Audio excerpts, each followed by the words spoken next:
欢迎收看有间厨房，我是夏黎。一起做菜前别忘了订阅本频道哦。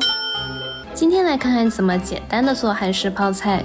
我并不是一个很热衷吃泡菜的人，但是用这个方法做出来泡菜真的比在外面买的好吃很多。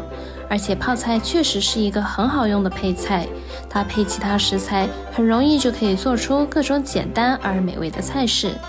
做泡菜主要分为3个部分：一、腌制大白菜；2、煮糯米粉糊；3、准备腌料汁。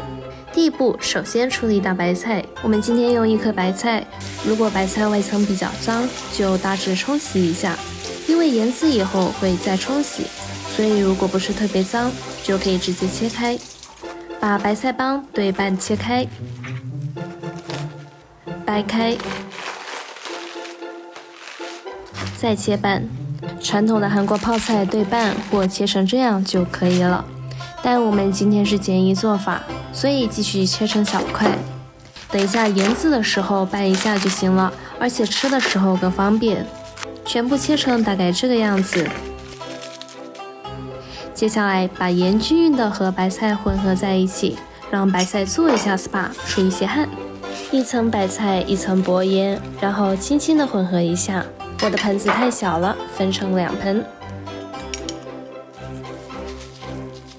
放置约1小时，期间要温柔的翻动2次。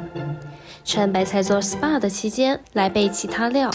先煮糯米糊，1口小锅，放入糯米粉约30克，再放入3至4匙的糖，糖的用量可以根据个人口味增减。水约240克，粉和水的比例约为1比8。开中火，不断的搅拌，约5分钟后，糯米糊会开始变得粘稠。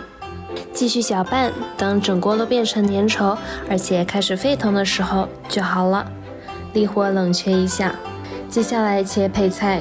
胡萝卜来点特效，韭菜和葱切断，喜欢葱的可以多用几根。切好后放入一个大盆子里备用。现在差不多20分钟过去了，先来翻翻白菜。可以看到白菜已经粘了一些，出了些水。如果这个时候你发现你的白菜出水出得特别厉害，体积缩小很多，那表示盐放多了。不要紧的，马上冲洗干净，直接进入下一个步骤，还是能救的。这是我从多次失败的经验中学到的，嘿嘿。翻白菜的时候一定要温柔，不要把它们都捏碎了。20分钟后再重复这个动作。现在准备腌料汁，1颗洋葱切块，1小块生姜洗干净切小块，1颗雪梨去皮去芯切小块，蒜头约8至10瓣，全部放进搅拌机。再放入约80克鱼露，没有鱼露的可以用3匙盐代替，搅拌1至2分钟。糯米糊现在已经不烫了，往里面加韩式辣椒粉。要用这种有点亮片效果的粗辣椒粉。韩式辣椒粉颜色鲜艳，但辣度不高。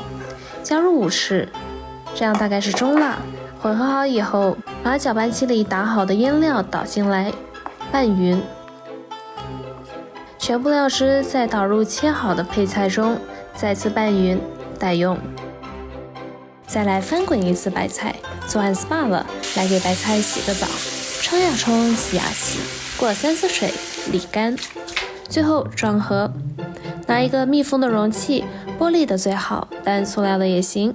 跟腌制白菜有点像，1层白菜，1层腌料。放完腌料后，要用手混合均匀。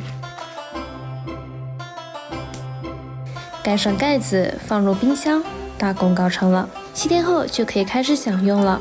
这7天之内，泡菜会慢慢的出水，而泡菜里的亚硝酸盐会逐渐升高，然后再下降，所以要7天后才开始吃会比较健康。放在冰箱里的泡菜可以保存至少3个月，时间放得越长，泡菜会越酸，风味越足。比较年轻的泡菜适合直接当小菜吃，比较老的泡菜则适合入菜。我们接下来会推出一系列简单美味的泡菜料理，订阅频道并打开小铃铛，你就不会错过啦。希望你喜欢今天这个简易版的零食白泡菜，我们下次再见。